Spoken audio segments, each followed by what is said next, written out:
Pessoal, estamos aqui com Clarissa Biolchini. Vou falar um pouquinho sobre ela para vocês. Ela é uma designer multitask com especializações em história da arte, marketing e liderança criativa. E aí o seu trabalho vai se basear numa visão futurista aliada com uma abordagem de cocriação. Ela é chique, tá? Ela já trabalhou muitos anos na Europa e na Ásia e hoje atua como Head Design na Electrolux da América Latina, onde lidera um time de 60 designers. Uau! A Clarissa está falando aqui no Senac Rio Summit sobre Design Sense Making e o elo mágico da usabilidade. É sobre isso que a gente vai aprofundar um pouquinho, expandir um pouquinho nessa conversa. Bem-vinda, Clarissa. Obrigada pelo convite, estou super feliz de estar aqui. Parabéns pelo evento. Obrigada. Podcast. Vamos começar com uma audiodescrição sua? Sim. Então, eu sou uma mulher, cabelos louros, com encaracolados assim, uso óculos. No momento estou sem, mas eu uso óculos e estou com uma calça vermelha e um blazer verde e uma camisa preta. E um colar feito de zíper, super sustentável. Arrasou. Já disse que veio como designer, né? Bom, então eu vou começar perguntando para você o que você fala nas suas palestras sobre o bom design é aquele que é invisível. O que significa essa afirmação? Essa é uma afirmação de um filósofo designer chamado Dieter Rams, que é muito bacana, assim, que para mim reflete muito o que é o design, porque o designer, nós designers, né, a gente trabalha para criar alguma coisa nova ou para melhorar alguma coisa nova. E muitas vezes é aquilo que é o detalhe do projeto ou o detalhe do que você está fazendo é imperceptível no sentido de que as pessoas acham bom, mas não sabem explicar por quê. Né? Então, por isso ele é invisível.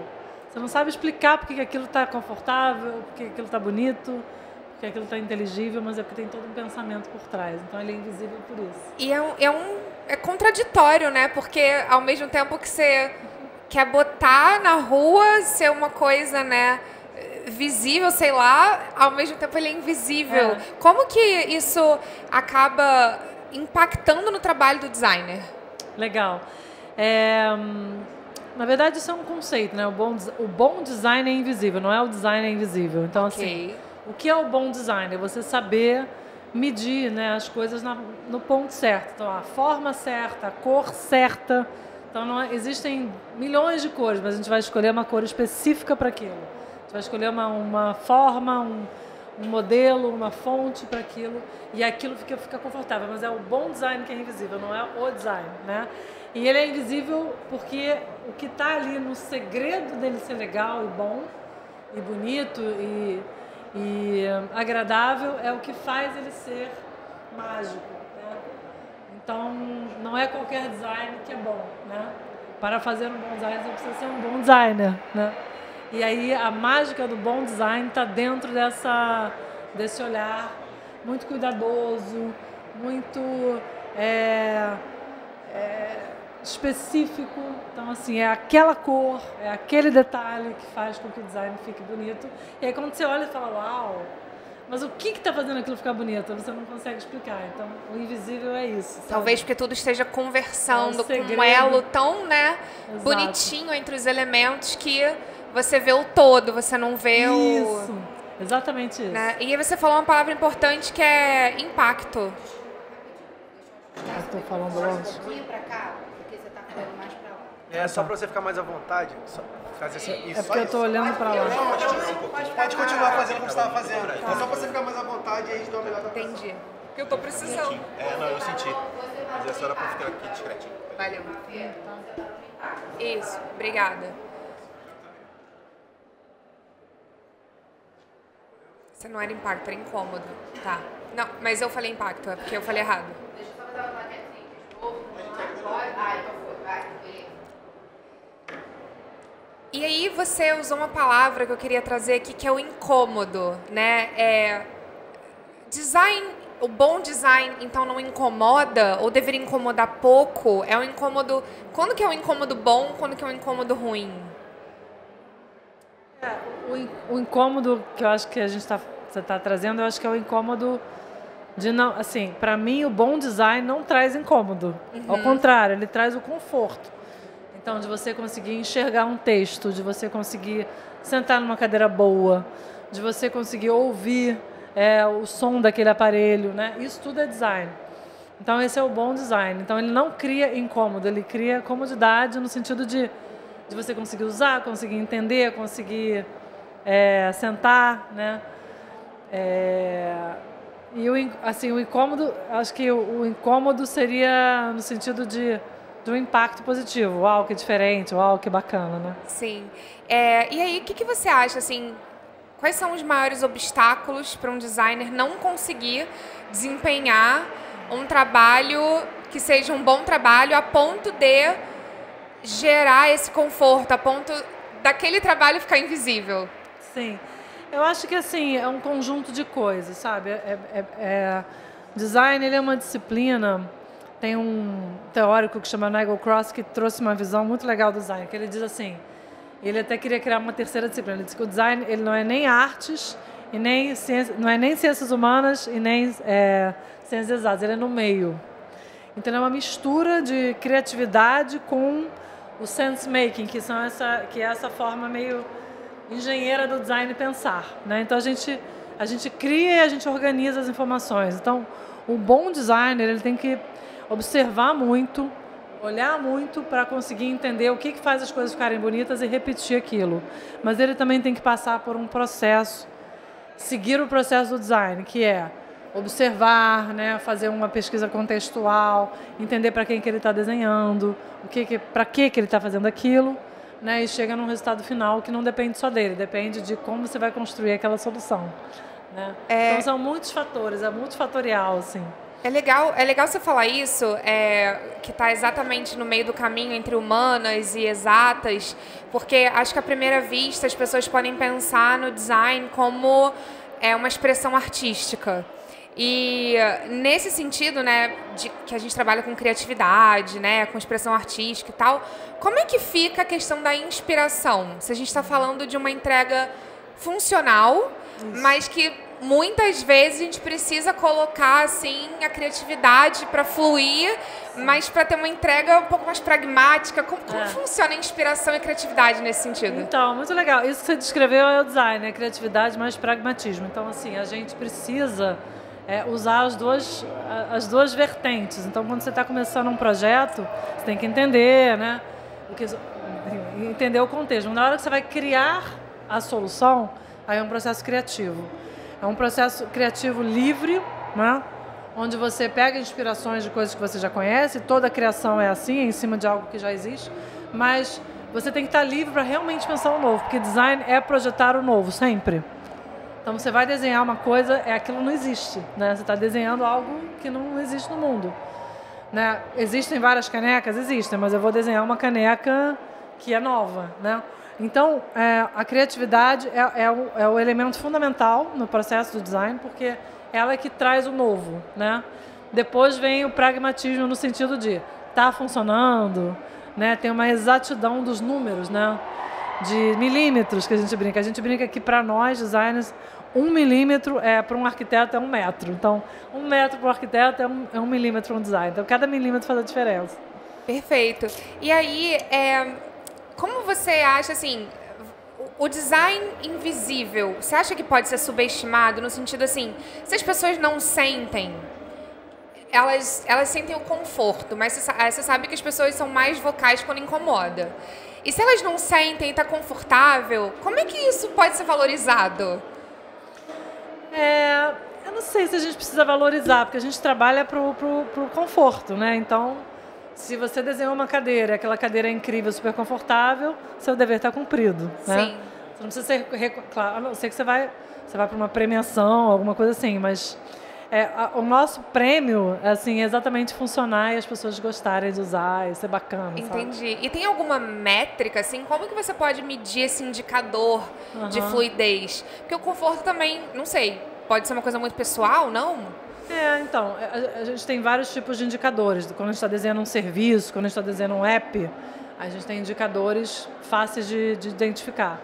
Quando você está falando de coisas subjetivas, aí é muito mais qualitativo. Então, não tem Se a cadeira... Aí você pode fazer uma escala, de 1 a 5, quão confortável é. Sim, né? sim. Pode comparar com uma outra coisa, porque a gente está falando de cadeira, mas design, a gente trabalha com design de tudo, né?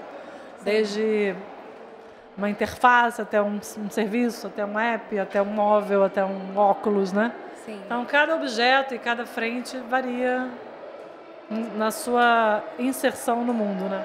Legal que você trouxe exemplos tanto do digital quanto do offline, né, digamos assim, do mundo físico. Tem alguns desafios específicos de abordagem para o mundo físico que difere do mundo digital? Como que é essa abordagem, assim? Legal a pergunta. Bom, tanto no físico quanto no digital, a gente trabalha para pessoas. Então, assim, o que importa no design é para quem você está desenhando, né? Entender bem. Então, se você está desenhando um produto para crianças, é totalmente diferente de fazer um produto para adulto e para idosos, né? Porque são usabilidades, são idades diferentes, são entendimentos diferentes. Então, quando você está projetando um app para um idoso, você entende que as letras têm que ser maiores, que tem que ter menos complexidade. Quando você está desenhando para criança, também de uma outra forma, né? Então, essa mesma lógica funciona tanto para produto quanto para serviço ou digital, porque é a mesma coisa, né? Uma cadeira para uma criança não pode ter o mesmo tamanho de uma cadeira para um adulto, né? Então, é sempre entender para quem você está desenhando e depois entender a tecnologia que está disponível para aquilo. E a terceira ponta do triângulo, a terceira ponta é a viabilidade comercial, que é como que você faz aquilo virar um negócio, né? Muito bom. E você acha que dá para falar que existe uma fórmula universal desse design invisível, no sentido de uma cartilha, assim, uma lista de checks que você tem que cumprir e não cumprir? Existe um processo, né, que é esse que a gente sempre segue, que ele tem etapas, mas ele é totalmente elástico. Então, você pode demorar 6 meses, outro pode demorar 2 meses, ou pode demorar 1 ano, dependendo dos recursos, do que você está fazendo, de quem está te contratando para fazer. E se você passa por todas as etapas e tem conclusões boas e você tem talento para chegar num resultado final, dá certo. E isso você aprende, né?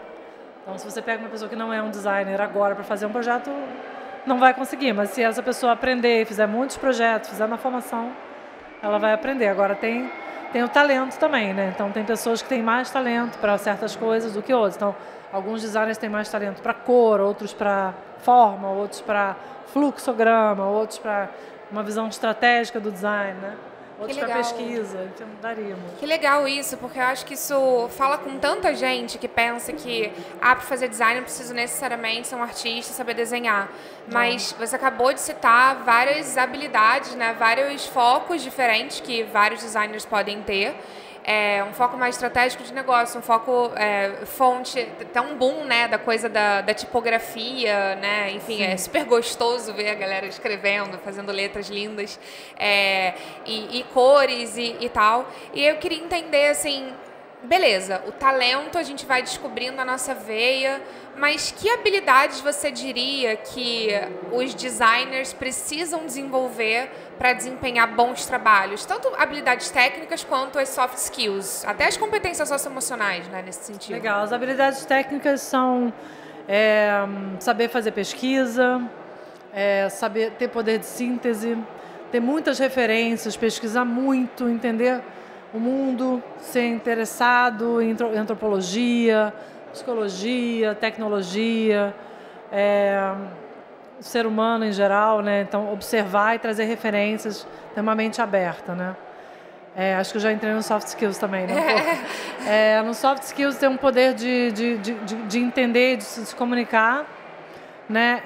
E acho que explicar para quem... Sempre tem alguém para quem você está trabalhando, né? Seja uma empresa, seja alguém que te contratou, um cliente, você conseguir entender o que ele quer, né? Não, você não vai desenhar o que ele quer, mas entender as expectativas dele. Então, alinhamento de expectativas, saber explicar as metodologias de uma forma que não fique muito técnico, isso também é importante. E assim, como grande soft skill para mim é a curiosidade, o interesse e a abertura, e também não ficar tão preso ao que você pensa e também saber facilitar processos, né? De cocriação, trazer, escolher pessoas para fazerem parte do seu processo de cocriação, que é o design participativo, né, que a gente chama.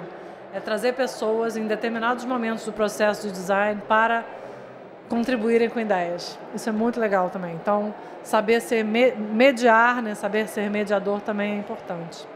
Eu acho que isso exige bastante visão e humildade, né? Também. Para fazer esse design participativo de cocriação. Você tem dicas, assim, como que você abre a cabeça para entrar nesses grupos colaborativos de construção, de inovação?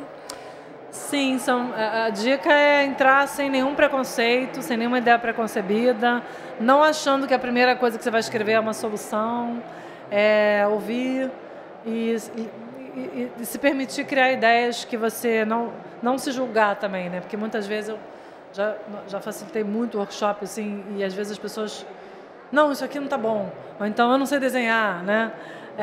Não vou saber ter ideia, então conseguir motivar as pessoas para que elas, isso do facilitador, e para quem está participando chegar com a mente aberta e sem muitas expectativas, porque o processo é incontrolável, é o que surge ali, exato, é o que surge naquele grupo, naquele momento. A gente entrou aqui numa terapia, né? Porque basicamente o que ela está dizendo é não se julgue, do tipo, e não coloque crenças limitantes, do tipo, eu não sei, eu não posso. E a questão também de desapego é muito importante, porque assim, se você tem uma ideia, você fica, não, gente, mas a minha ideia aqui... E você fica pegada, você fica num senso ali de controle, por isso que eu tô falando terapia pra galera, porque... Não adianta, o troço para co-criar precisa fluir, né? E se alguém ficar ali, né, tentando trazer e mexer, não vai dar caldo, né? Exato, não vai dar certo. É isso mesmo. Todo mundo precisa de terapia, inclusive para trabalhar melhor, gente.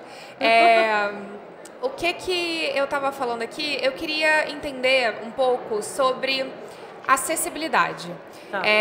E design invisível. A gente sabe que tem pouquíssimas pessoas PCD, por exemplo, trabalhando em empresas, ponto. Assim, não estou nem falando em times de design. Como que é possível a gente se colocar no lugar, entender as demandas de clientes, enfim, de usuários, que a gente não tem a mesma vivência e que, precisam de muito mais, né, invisibilidade acontecendo, muito menos obstáculos e fricções do que pessoas que não têm problemas com obstáculos e fricções. Não, isso é super importante, essa pergunta é super importante. Eu acredito que a gente tem que cada vez mais trazer isso para dentro das empresas e para a vida dos designers. Quando eu fiz meu primeiro projeto na PUC, quando eu era estudante, meu primeiro projeto, que a PUC trabalha muito com design social, né? Uhum. O primeiro projeto foi para deficientes visuais. E foi incrível para mim, foi totalmente assim, mind-blowing, porque você tem que fazer uma imersão nesse mundo e quando você começa um projeto universitário, assim, você não sabe onde você vai terminar, ele é livre, né? E foi muito legal. E hoje eu trabalho na Electrolux, né, que é uma empresa que tem isso muito forte, a diversidade e a inclusão. Então a gente tem uma política de incluir pessoas, PCDs e tem várias outras frentes de inclusão que fazem parte do nosso time, inclusive no time de design. Além disso, a gente tem, no design, a gente está desenvolvendo, a gente acabou de fazer uma pesquisa para deficientes visuais, para conseguir coletar dados para a gente incluir nos processos de design quando a gente for desenhar um fogão, uma geladeira, micro-ondas. Então, não é uma coisa simples, né? Porque a diversidade é muito grande dentro do mundo PCD. Então, é entender, talvez, as macro vertentes que vão nos ajudar a fazer alguns ajustes nos produtos, mas que eles sejam inclusivos, e não um produto especificamente desenhado, né, para um tipo de pessoas, mas sim que inclua dentro dele algo que ajude algum tipo de deficiente a usar, né? Perfeito. Então, ou é um som, ou é uma textura, sabe? Ou é um botão mais forte ou maior.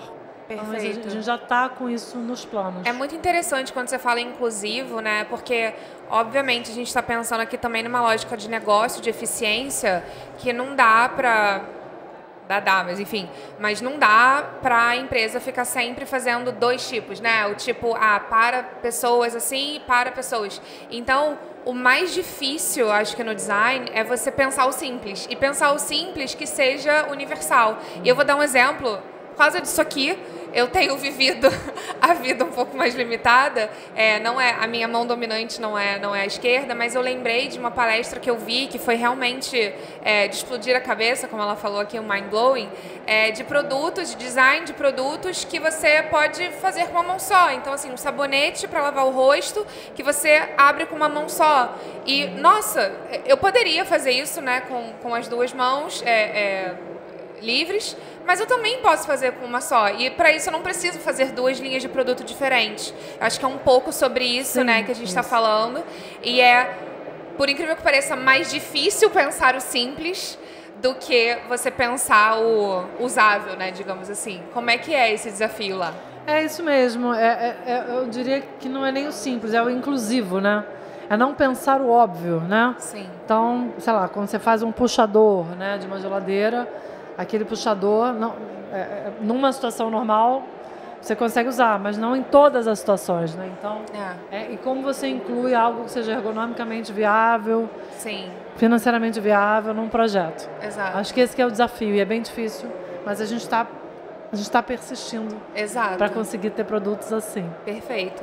E isso também vale para o digital, né? Enfim, também. Quando você mencionou um botão maior, também dentro do próprio celular, a gente esbarra em um monte de letrinha, né? Clica na outra coisa. A gente tem acessibilidade em leitura em Libras dentro do site também. A gente colocou. Então, assim, é um pensamento constante, é uma cultura, né, que você tem que criar. Perfeito. Eu queria te perguntar exatamente sobre isso. Você lidera um time de 60 designers. Como que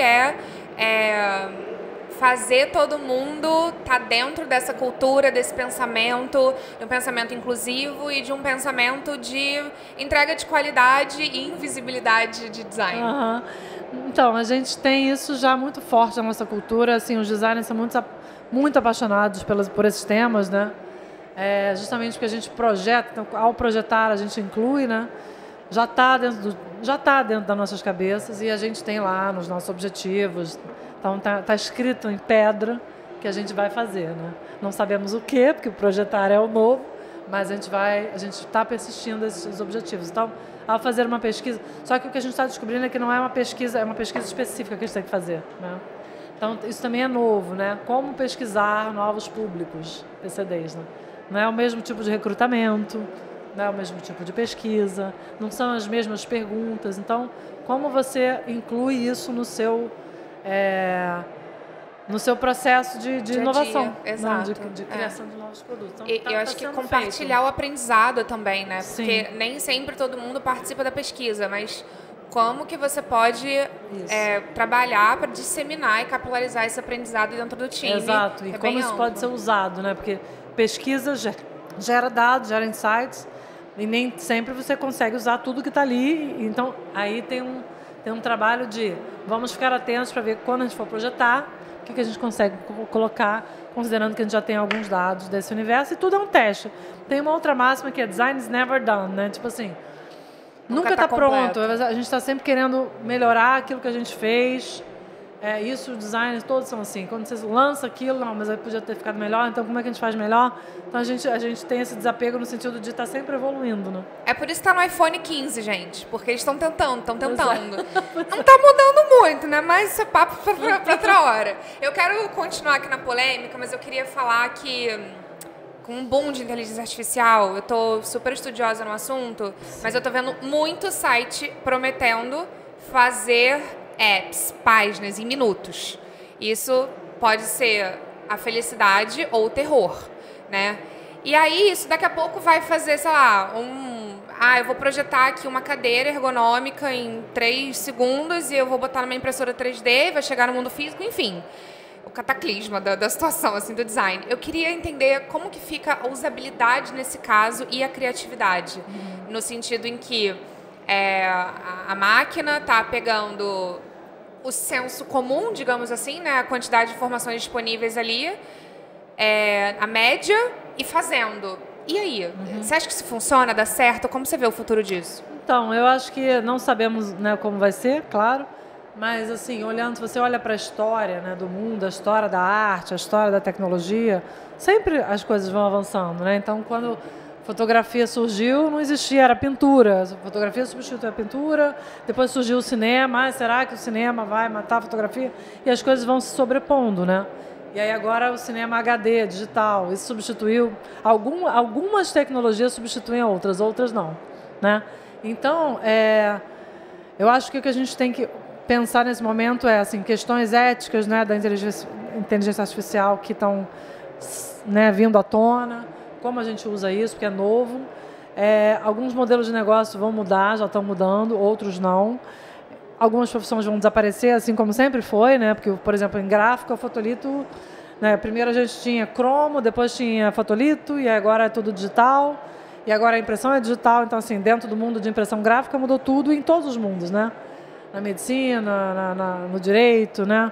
Então, eu acho que o que a gente tem que pensar é que a tecnologia deve ser usada da melhor forma, né, considerando valores éticos, e que a gente tem que estar aberto para usar da melhor forma e para o que vier, porque ninguém sabe ainda. Acho que estamos em fase... O que é muito vertiginoso as informações que estão ali variam e vêm de lugares diferentes, não é como se fosse um grande cérebro pensante, né? Coisas que a gente não tinha antes, mas eu acho que é muito comparável também a outros momentos da história onde houveram grandes revoluções, como a Revolução Industrial, como a Revolução Digital, e agora talvez seja a terceira, né? Ou a quarta, ou a quinta, né? A Revolução Agrícola. Perdemos as contas, gente, das revoluções. Então, assim, eu acho que é um assunto ainda que a gente está descobrindo como fazer, né? Assim, como usar. Então, tem 1000 testes. Então, Midjourney vai substituir desenho em 3D? Talvez. E aí, qual é o papel de um desenhista 3D? Não sei. Eu acho que talvez pensar novos tipos de desenho, novas interações, né? E aí o designer que faz layout não vai existir mais? Talvez não, mas vai existir o UX designer não existia antes da Revolução Digital. Perfeito. Esse tipo de design não existia, certo? Perfeito. Então, assim, o design acompanha o mundo, então a gente vai evoluir junto com a tecnologia. Eu amei que temos uma designer totalmente de boas com a inteligência artificial. Coexiste lado a lado, tá tudo bem, e se bobear até cocria. Amei. Vamos falar de tendência? Eu vou aqui, do meu humilde olhar de marqueteira, falar umas coisas aqui. A gente passou ali na era do início do iPhone, aquele desenho meio realista, do papelzinho com textura, né, o esquemorfismo. Aí depois foi para uma pegada totalmente flat. Aí depois foi para uma pegada mais limpa. Depois botando degradês um pouco mais suavinhos. Agora a gente está num estilo de muita informação e de vários elementos. E aquilo comunica. O que você vê para os próximos anos? Veio também um design Apple, né, que é tudo clean, tudo branco, tudo pequenininho, minimalista. O que a gente está vivendo e o que você vê para os próximos anos? Legal. Não, vou só fazer um complemento à tua pergunta, que é bem legal. Assim, na história da arte, eu estudei a história da arte, me ajuda muito assim, a entender o design. Né? A história da arte nos mostra que são movimentos alternados entre o barroco e o clássico, entre o barroco e a história da arte inteira é assim. Né? Só que, claro, o barroco de 1500 é diferente do barroco de agora, mas são linhas que se alternam. E outra coisa que acontece é a arte se inspira na própria arte, o design também, né? Então, tudo que a gente faz é baseado em algo que já existiu e a gente faz uma nova versão. Então, o que eu acho que está acontecendo agora, essa linguagem que eu estou vendo aqui nos painéis, enfim, que está no ar, é bem assim, baseado nos anos 80, né? Os mesmos tipos de cor, a paleta de cor, roxo, né? Turquesa, amarelo e tal, e muita informação, né? Muitos layers de informação. Estamos no período barroco. Que está se sobrepondo a uma linguagem clean ali, que a Apple trouxe muito forte, né? Então, pela história da arte, a próxima onda seria mais minimalista, né? Não sabemos, né? Só que isso é uma coisa que vai acontecendo. Não existe alguém que vai dizer agora é assim. Então, são as tendências, né? Como você mesmo disse. Então, aí as empresas e as pessoas e os artistas que estão na frente vão puxando essas linguagens e as coisas vão ficando diferentes, vão mudando e a gente só consegue ver a mudança quando a gente olha para trás, né?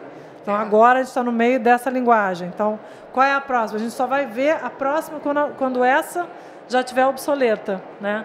E aí a gente vai olhar para essa e vai dizer, não, essa aqui estava dessa forma, por isso, isso, isso. Então, assim, o design acompanha o mundo e não é só o design gráfico, o design de produto, são os prédios, são as construções, a arquitetura, a moda, né?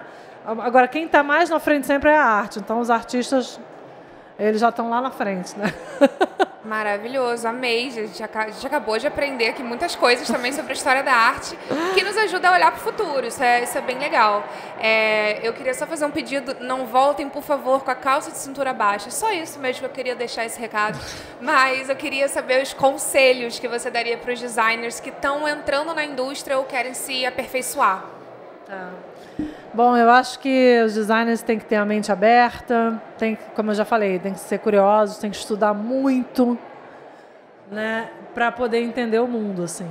E estudar assuntos variados. Então, você viu, na minha formação, eu estudei História da Arte. Na época que eu fiz, eu falei, caramba, História da Arte, mas hoje eu uso muito. Depois marketing, depois liderança criativa, né? Então, assim, tem que estudar sempre, tem que questionar, tem que pensar, tem que escrever, tem que trocar ideia, tem que ler, tem que visitar lugares, tem que ouvir, né, as tendências, né, do mundo, para poder estar conectado com o agora e conseguir criar coisas que façam sentido para o mundo agora, né? E sempre com um mindset de melhorar a vida das pessoas, de trazer coisas mais, né, mais sustentáveis, mais confortáveis, mais legais. Então, assim, é juntar tudo isso num resultado. Isso não é fácil. Mas isso é ser designer, é juntar tudo numa grande panela, um grande caldeirão e sair com algo novo e que seja legal, né? Então, o principal é que seja bom para as pessoas e que ajude a vida a ser melhor, né? No dia a dia das pessoas, é isso. Muito bom. Eu acho que tem uma coisa que às vezes a gente não percebe, que a gente é constantemente atravessado por referências, por conteúdos, por novos contextos. Então, talvez a história da arte, né, quando você estava fazendo, não fizesse sentido naquele momento e realmente demora um tempo até sedimentar, até encontrar um lugarzinho no nosso cérebro, no nosso coração, no nosso estômago. E aí, depois de muito tempo, você vê que você está usando aquilo, nem percebe, depois você percebe que está usando aquilo. Eu acho que isso é trabalhar com referência, né? Então, o mundo é a sua referência, mas você precisa continuar vivendo o mundo para poder usar como referência e estar sempre de olhos abertos. Eu queria saber o que você carrega do Senac Rio Summit com você na sua bagagem, alguma faísca, algum insight? Olha, eu achei incrível esse evento por ele ser justamente gratuito e inclusivo, né? Então, assim, só isso para mim já é 1000 estrelas, assim. Eu acho que trazer o conhecimento para as pessoas de uma forma assim presencial e tão bonito que está aqui, né? Acho que já é incrível. Eu espero que renda frutos, que as pessoas saiam inspiradas, que as pessoas saiam com vontade de estudar, de aprender coisas novas e que venham outros, porque eu achei muito bacana mesmo. Sou muito fã do Senac. Ah, que legal. Bom, e aí a gente está fazendo essa pergunta para todo mundo. É uma pergunta aberta. Para Clarissa, o futuro do trabalho é? O futuro do trabalho é inclusão. Arrasou. Acho que é isso. Recado dado. Pessoal, essa foi mais uma das entrevistas com os painelistas e palestrantes aqui do Senac Rio Summit. Até a próxima.